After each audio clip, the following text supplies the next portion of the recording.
And you join us as this enormous ceremony, thank you ceremony for everybody involved in the rescue of the 12 boys and their football coach from the Wild Boars football team gets underway, and it's really quite spectacular. You can see here some of the 6,000 people who've been invited to this dinner. And actually, if you look on the television screen just over here, you can see up on the stage, we're a bit too far away at the moment, but you can see those 12 boys. They've come down from Chiang Rai up in the north of Thailand today, and they're being introduced to the crowd. The Thai government's been quite careful to make sure that they haven't been overexposed to the media since their release. They took quite a lot of time in hospital and then being reintroduced to their family, trying to gently ease them back into normal life after their very extraordinary experience. I think if we go down to the front, we can probably get a slightly better view of them. Also, if at any stage anybody watching has any questions, please feel free to ask. We were covering the cave rescue from the very beginning. We were one of the first media crews there 2 days after the boys disappeared. And we saw the whole drama unfold up till 10 days when it was thought that they were lost. I think at that stage, frankly, many people, including their families, were almost on the point of giving up hope. But thankfully, those people inside the caves didn't. They pressed on and they managed to get them out rather amazingly. And again, the rescue itself was an extraordinary operation. And we saw during that period thousands of people giving their time, giving their expertise, many just donating what little they could and trying to help out. There was a huge delegation from the Thai Army, Navy, some of those senior figures we can see here marching in. This is, as I said, an enormous event today. It's been part of central Bangkok's actually been closed off. This is normally a busy thoroughfare heading in the area outside Parliament and Government House, but today it's been shut down. They put out all these banquet tables. A lot of those involved have also been going up to receive certificates for their recognition. You can see here some of the waiting staff. They're distributing drinks and food, and they're dressed up in the clothes of the hill tribes of northern Thailand. Of course, Chiang Rai, far, far away from Bangkok, about as far as you can get, frankly, right on the edge of the border. The caves themselves were very close to the border with Myanmar, in a very remote part. Whoops, sorry, just getting in the way there.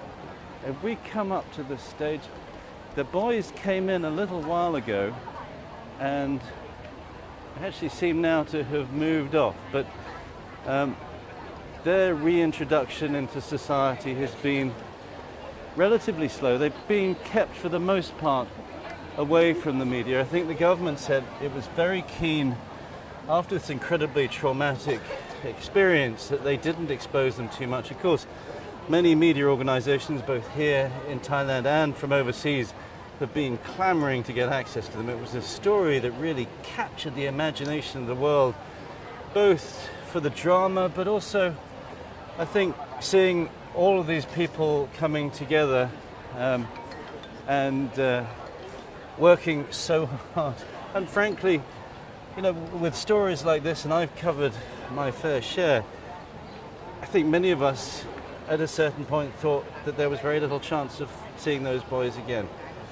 And it is quite miraculous that they're here 2 months later today.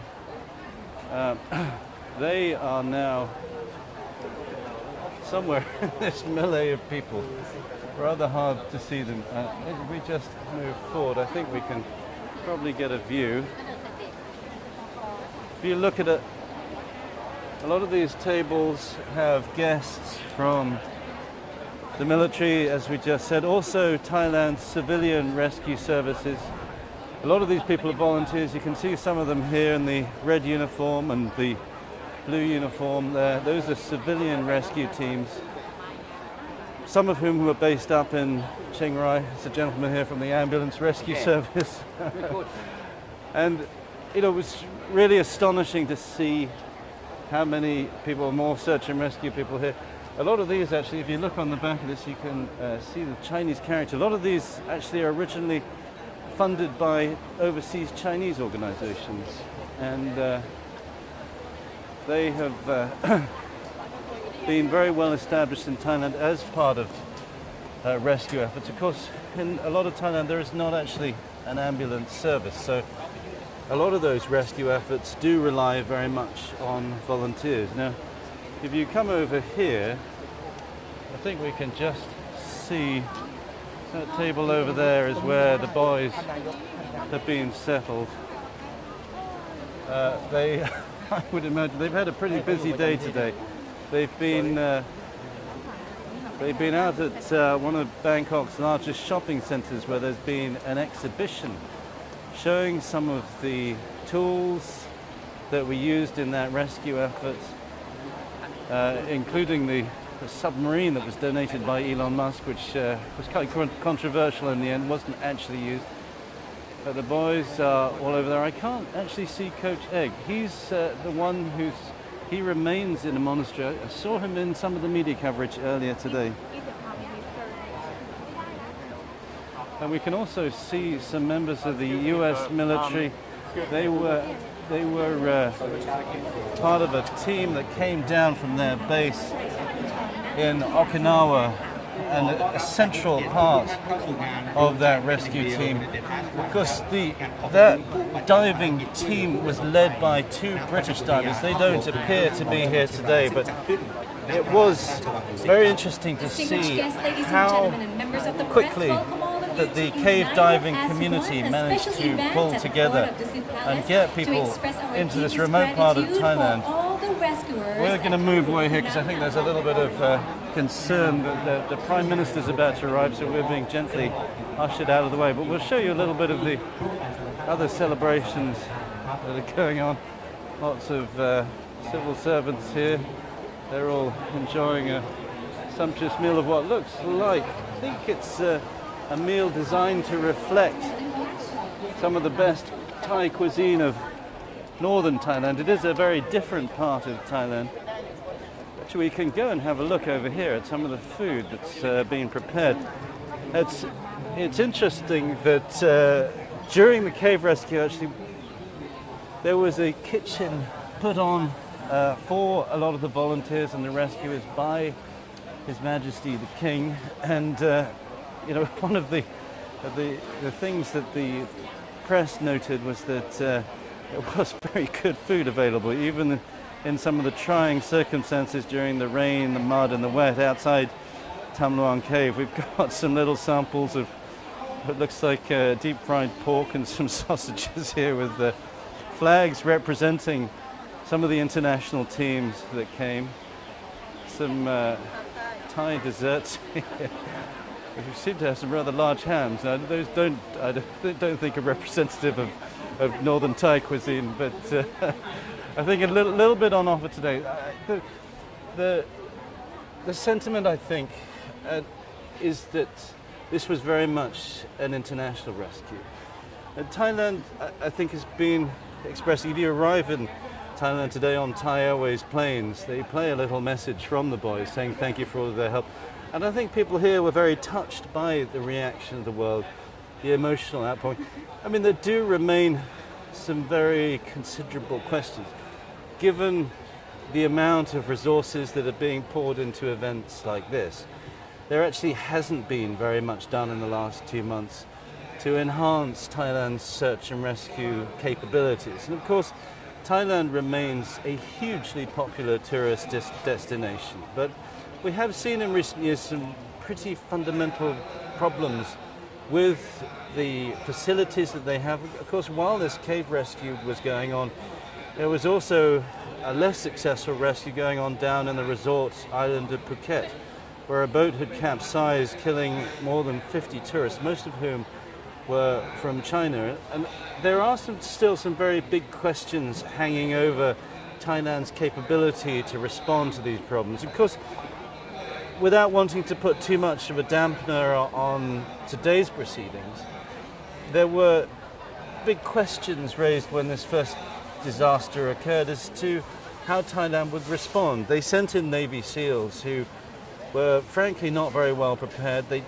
There was a very immediate international response, particularly from the cave diving community, who are very tightly knit community with very specialist skills. But I think Thailand was quite lost at a certain stage. I'm just going to quieten down now. They're playing the royal anthem, so we will just be quiet for a moment while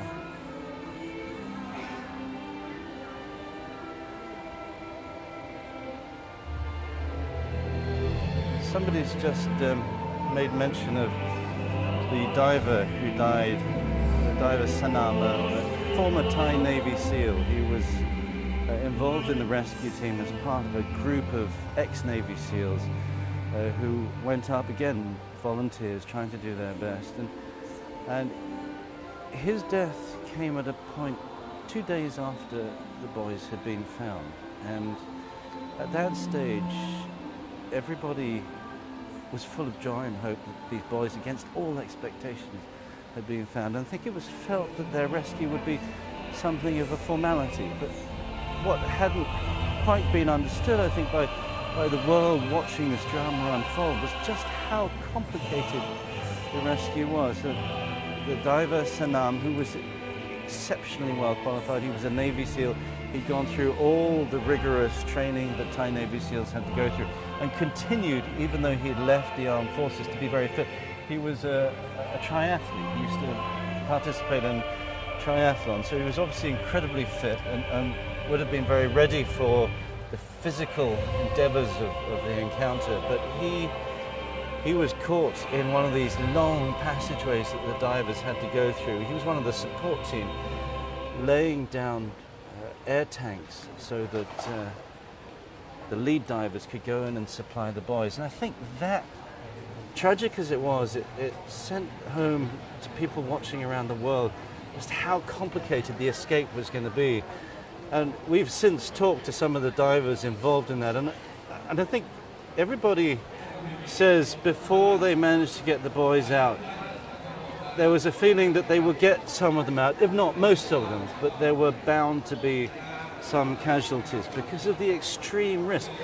These were boys, in some cases, who couldn't swim, none of them could dive, who were going to have to be taken on an incredibly complicated dive through very confined spaces of about 2 hours. And this is, I have to say, as somebody who watched this unfold, it's still quite incredible to me that they managed to get them all out unscathed. And I think it's testament to the skills of those divers that they managed to find a way to do it. They did it in a controlled way. They took 4 out the first day, 4 out the next, and the remainder on the third. And it's hard to find any other word for it, but something of a miracle. But I think that undersells perhaps the skills of those involved and the contribution of everybody here. There is one other interesting question that the cave rescue raised, and that is that 3 of the boys who were stuck in the cave and Coach Egg, it was revealed as the drama was unfolding, were also stateless, as are many people in that area.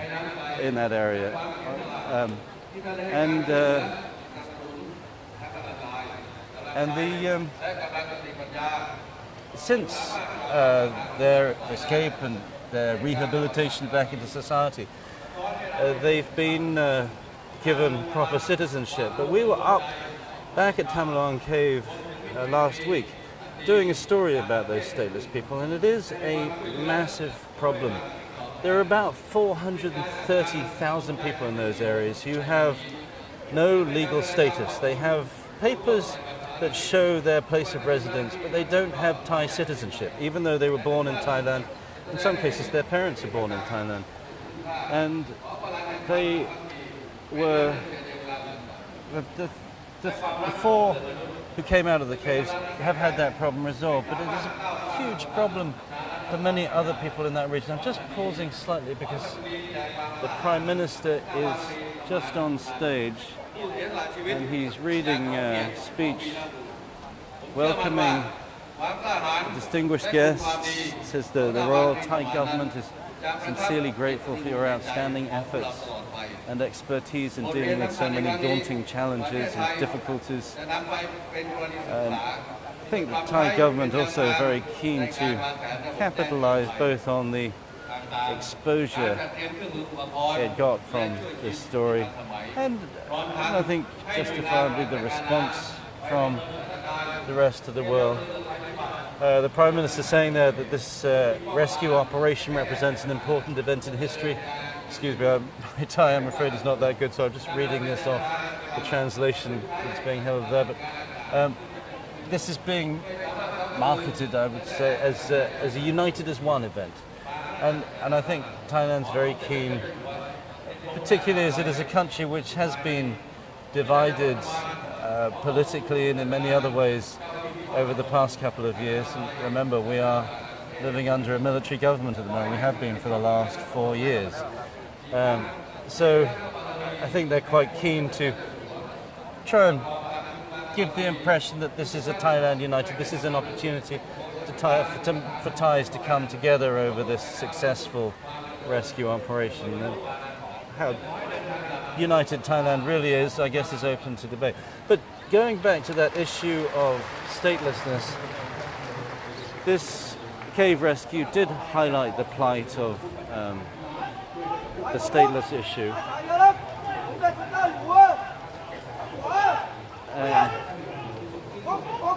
sure what's going on. I think it's salute here. One has to be aware with Thailand's military government that everything is run with military precision, sometimes rather unnervingly by the military, which is a little unnerving at times, but some vigorous saluting going on over there. But the plight of the stateless people in Thailand has now sort of been brushed to one side as the story has moved on. And that is a bit of a problem, because it's a huge problem for the more than 430,000 people who still don't have visas. We spoke to some boys of around the same age as the ones who were trapped in the cave about their stateless status, and it's hugely frustrating for them. They've been trying for more than a decade to get their papers, and it still hasn't come through. So I think while the Thai government is concentrating on events like this, it has slightly brushed over some of the more uncomfortable realities that the cave rescue exposed. But again, this is a day of celebration. You can see a lot of people are going to be going up through the course of the evening, going to collect these certificates that have been personally assigned to them by the king. He was very involved in overseeing this operation. He made certain donations, the food that went into the volunteers. He was overseeing a lot of the government responses and sent messages of support to the families who were waiting. Yes, we can see one of these ceremonies now, and people waiting to receive their certificate of thanks. And these are members of civil society, civilian bureaucracy from up in Chiang Rai, volunteers, members of the armed forces, some of the foreigners who are involved. And again, this was an international operation, both from the divers who got into the cave, but also the cave explorer Vern Unsworth, who really raised the alarm internationally. He lives up in Chiang Rai and knows those cave systems very well, probably better than anybody else. And he was the first one to really set off the alarm with the international community, and that was a very sensible thing to have done. We did see, when we arrived after 48 hours, a lot of chaos, frankly. I think the Thai authorities didn't really know how to respond. They hadn't had an emergency like this, so they were slightly stumped. Vern managed to point them in the right direction, was pretty deeply engaged with the rescue after that. So it was an international affair, and that international aspect is now being recognized. Well, I think this is going to go on for some time. This dinner, these ceremonial presentations will carry on for the next couple of hours. As I said, we've got 6,000 people here who've traveled mainly from Chiang Rai, but also from here in Bangkok to take part in this event. So from me, Tony Cheng, live in the center of Bangkok, at this event, united as one, a celebration of the rescue of the 12 boys of the Wild Boars football coach. And I think everybody here very happy that after covering that event and seeing the drama unfold, that this really 2 months later is a very happy conclusion.